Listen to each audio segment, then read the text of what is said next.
E aí, pessoal, tudo bem? É possível a gente traçar um paralelo entre a mitologia de Diablo e a mitologia do Senhor dos Anéis? Será que a gente pode traçar paralelos entre esse livro de Ken? Oi? Ken? Livro de Deckard Cain e o Silmarillion, que foi a obra original e inicialmente planejada por Tolkien. Tolkien primeiro pensou em fazer o Silmarillion, ele queria uma mitologia britânica, porque ele foi procurar uma e não tinha. E a partir desse compilado mitológico que ele fez, esse monte de papel solto que ele tinha,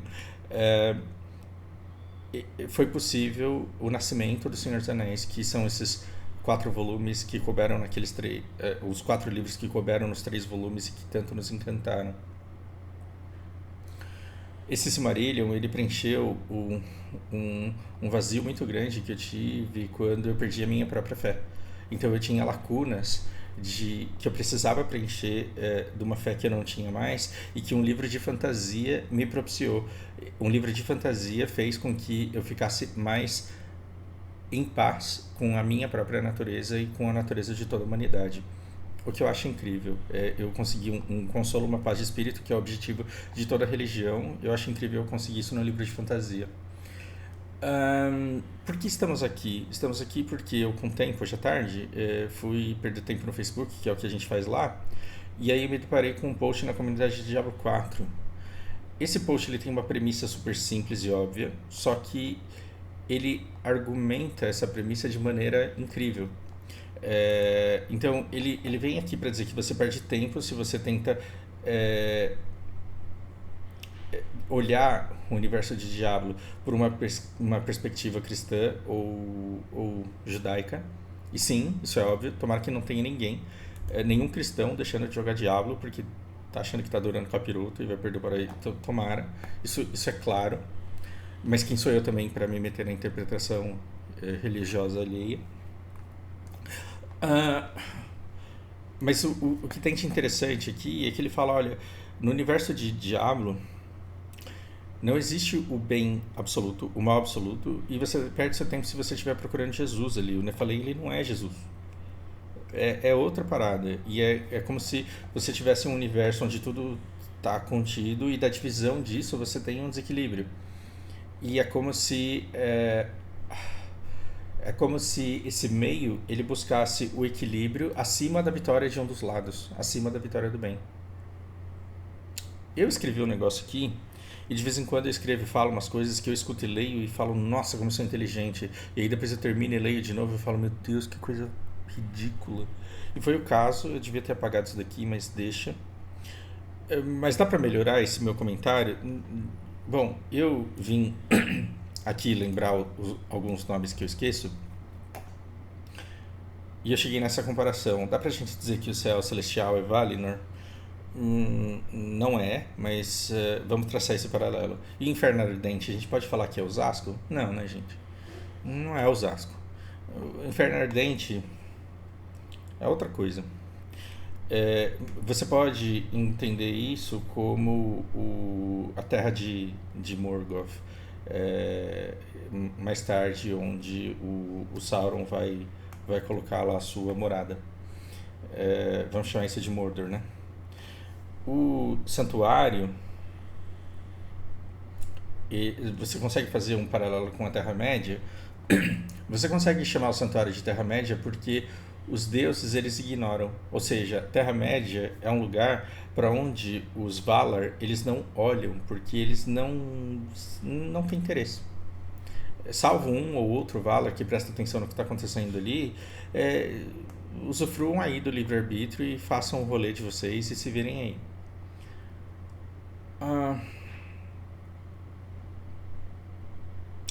Agora, a origem desses universos eu acho uma coisa muito interessante. Porque, no princípio, o que você tinha no Silmarillion? Você tinha Ilúvatar. Ilúvatar tinha tudo contido nele. E ele usa a música para começar a fazer criações. Então, da música de Ilúvatar, que estava sozinho em tudo que existia, começam a surgir outros deuses parecidos com ele, que são os Valar. E esses Valar, que são criações da própria natureza de Ilúvatar, eles começam a entrar na banda e começam a fazer música junto. E da música dos Valar todos ali começam a surgir as coisas, o mundo do jeito que a gente conhece, a própria Terra-média, que antes era escura. E aí o que você tem? Você tem um Valar, que é da criação, que foi feito por Ilúvatar. Ilúvatar, com sua música, cria os Valar e cria Melkor.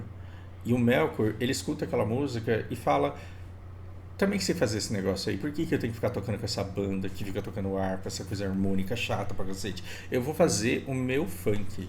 Eu vou fazer o meu funk, vou fazer o meu pancadão e nas minhas letras vai ter 80% do tempo. É senta, senta, senta. E ele fala: eu vou fazer a minha música. E ele é pego fazendo isso. Ele é o único Valar que tenta criar? Não. Ilúvatar, ele tem uma natureza criadora. Logo, as suas criações, por consequência dessa natureza criadora de Ilúvatar, por virem dele, terem sido criados por ele, esses Valar, eles têm natureza criadora também. Tanto que um deles faz os elfos, o outro deles faz os homens, e alguém vai lá sem autorização, vê que tem elfo, vê que tem homem e faz o anão.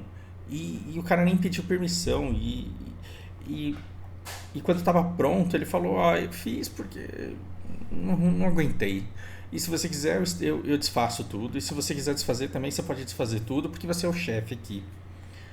A distância do Criador dos Anões e de Melkor é muito pequena.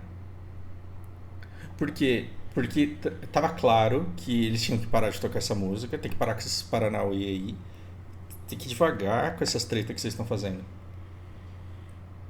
Então tinha os elfos, depois suas próprias criações fazem ali o homem, que vai ter a dádiva da morte, que é para retornar para um lugar onde eles vão poder ser de fato quem eles são, sem a mortalidade do corpo deles.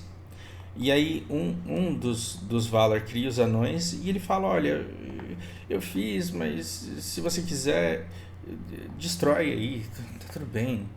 E o Melkor fala: eu te conheci, eu te criei, eu sabia que você tinha essa natureza criadora, então eu já sabia da existência dos anões antes deles existirem, e tá tudo bem, eu aceito que eles existam.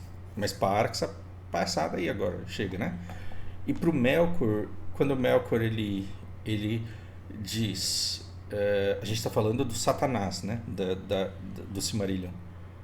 Quando o Melkor ele faz o pancadão dele e fica gritando: senta, senta, senta, senta,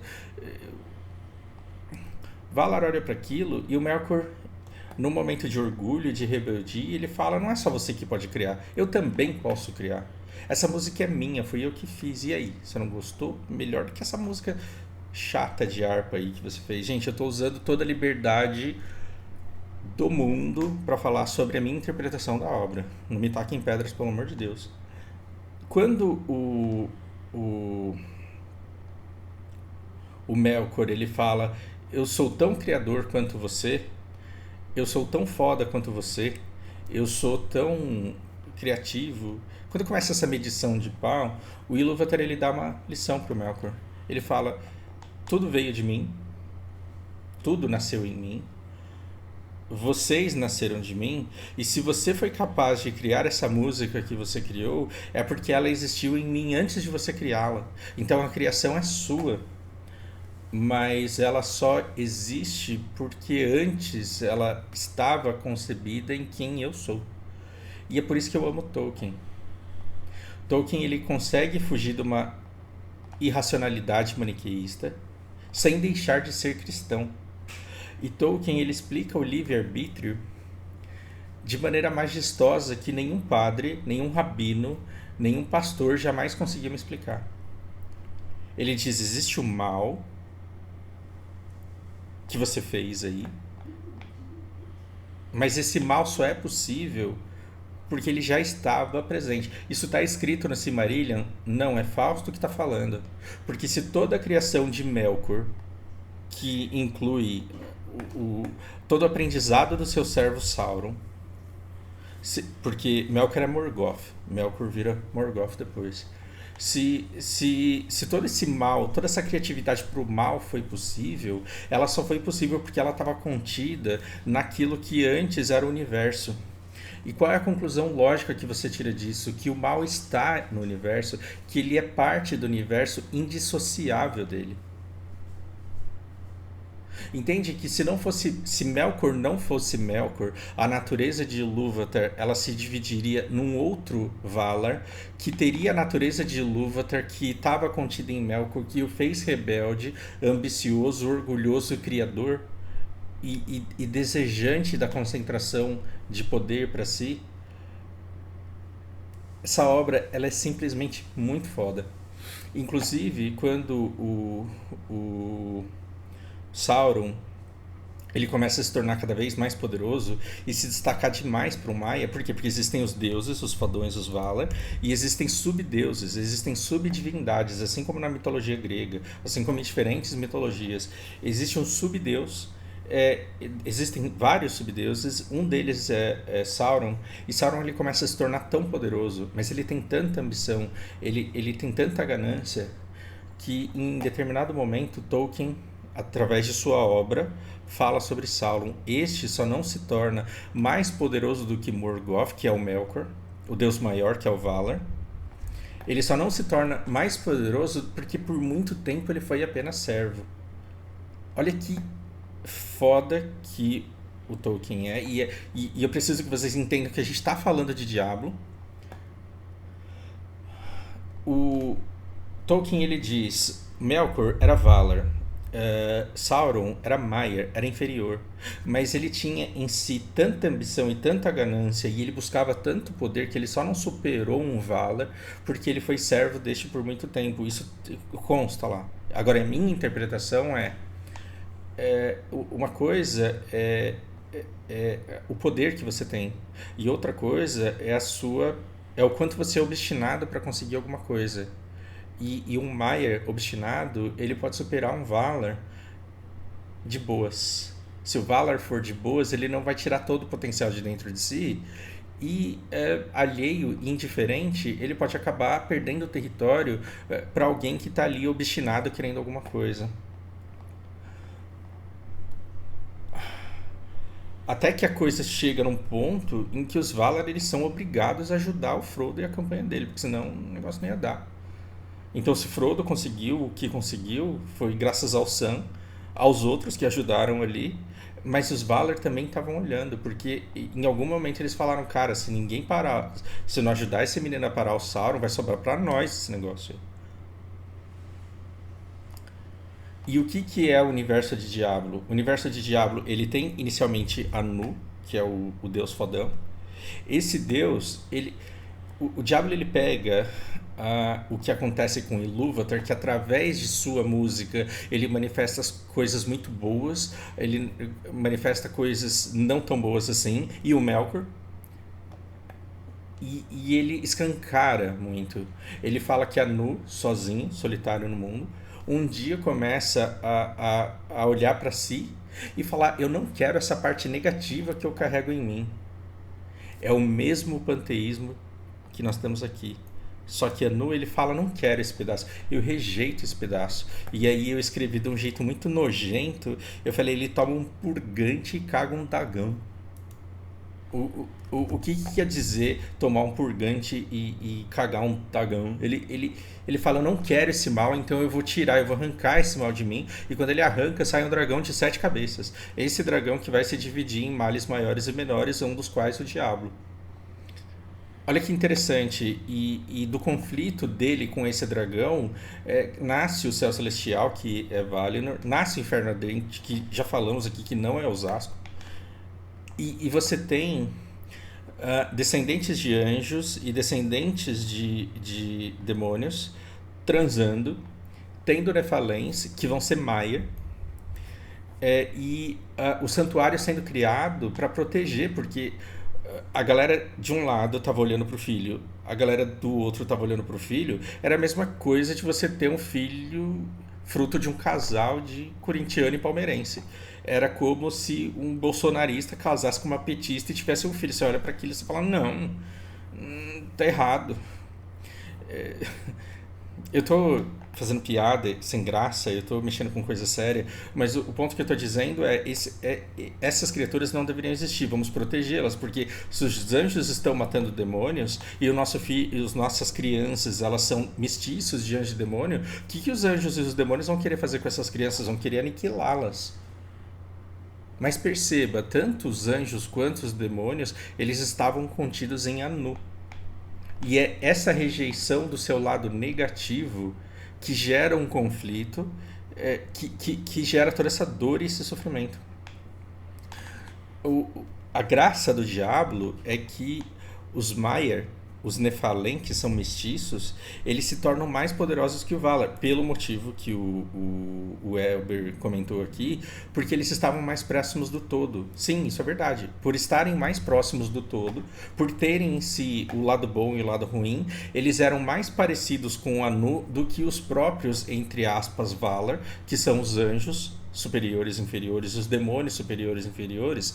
Os Nephalem, eles estão muito mais próximos de Anu, que é do todo, e por isso, com a obstinação deles, não adianta você ser Nephalem e não upar, não adianta você ser Nephalem e não jogar e não abrir o jogo. Agora você abre o jogo e chega para Paragon 8000, você se tornou tão obstinado, tão cegado, tão resignado, que você vai e você consegue confrontar os Valar da sua mitologia. Você consegue não só enfrentar o Diablo, como derrotá-lo. E você vence o Diablo contendo 7 capirotos, porque ele junta tudo em si. E depois você derrota Maltael com essa pedra. Não é à toa que Maltael fala, cara, eu tenho que parar esses caras. Porque o bem, ele nunca vai ser capaz de vencer uma mistura do bem e do mal. Assim como o mal nunca vai ser capaz de conseguir vencer uma mistura do bem e do mal. Fantástico isso. E assim, existe muito espaço aqui para argumentação e você pode crescer isso ao infinito. Agora, não é à toa que então Maltael, não só ele olhe para aquilo e fale isso não pode existir, como tente destruir isso, e é natural também que ele perca. Ou seja, você vence Maltael não só porque você jogou pra caralho e seu set tava muito foda. Você vence Maltael porque na lore, na mitologia, é explicável que uma mistura dos dois com um propósito vença muito uma criatura que tem um lado só e que tem propósitos mais fracos. E ambições mais fracas. O que isso diz a respeito da nossa humanidade? Primeiro, que maniqueísmo não explica absolutamente nada. E quando você divide o mundo entre nós e outros, você quer aniquilar o outro porque ele é o mal e você é o bem, é porque você já está tapado há muito tempo. E quando você luta contra o outro que é o mal, você se torna o mal dele. Tem muito espaço aí para a filosofia, só que o quanto a gente pode filosofar já sai do universo. E a gente não precisa pensar em tudo isso para entender Diablo 4. Diablo 4 entra no momento em que os Nephalens apareceram e que você é um ser ainda inferior, e eu acho que isso é bacana, porque onde será que a gente consegue chegar, né? Eu tô muito interessado no que é que a Blizzard vai fazer com a lore do Diablo, porque a lore não acabou. Diferente do Silmarillion, porque o Tolkien já morreu e já encerrou a obra. Diferente da Bíblia, que está pronta, Diablo 4, ela é uma mitologia em expansão que a gente conhece só até uma parte. Imagina você, em 1990, em 2000, em 2010, tendo contato com um jogo, e você devorou a história de todos esses jogos, e ainda está te faltando um pedaço enorme porque você não sabe como essa história acaba. Diablo 4 tem que ser vivido, e depois de vivido ele tem que ser conversado. Combustível para isso não falta. Eu espero que vocês venham comigo e me acompanhem no desenrolar, no desdobrar dessa história.